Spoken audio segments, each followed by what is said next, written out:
Hi friends, நம்ம இதேவனத்தோட அடுத்த update உங்களுக்காக. காலையில் 7 மணியை போல் நீரோட்டம் பார்த்துருந்தோம். ஒரு 11 மணி 12 மணி போல் போர் போட்டுக்கலான்னு சொல்லியிருந்தாங்க. ஆனால் பாருங்கள், போர் வண்டி வர்றதுக்கு 5 மணி ஆகிடுச்சு. நம்ம இதேவனம் லொக்கேட் ஆகிருக்கிறது தாமரை குளத்தில். அங்கே விஎம்டி போர்வெல் சர்வீஸ் தான் ஃபேமஸ்ன்னு சொல்லியிருந்தாங்க. ஸோ நாங்களும் விஎம்டி போர்வெல் சர்வீஸ் யூஸ் பண்ணிக்கிட்டோம்.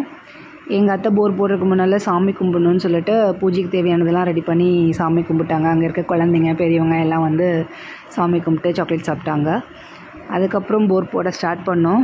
போர் போட்டு முடிய ஒரு 11 o'clock ஆகிடுச்சு. தண்ணியும் வந்துருச்சு. ஃபஸ்ட்டு தண்ணி எங்களுக்கு 70 அடியிலே வந்துருச்சு. நாங்கள் ஒரு 650 அடி போட்டுக்கிட்டோம். நம்ம சிவகுமார் அண்ணா காலில் நீரோட்டம் பார்த்தவர் நாங்கள் போர் போட்டு முடிகிற வரைக்கும் எங்கள் கூடயே இருந்தார். இருந்து தண்ணி வர வரைக்கும் பார்த்துட்டு எல்லாம் முடிச்சு கொடுத்துட்டு தான் போனார். ரொம்ப ஹாப்பியாக இருந்துச்சு. உங்கள் யாருக்காவது நீரோட்டம் பார்க்கணும், போர் போடணும் அப்படின்னா கண்டிப்பாக நம்ம சிவகுமார் அண்ணாவை கான்டாக்ட் பண்ணுங்கள். ரொம்ப ராசியானவர்.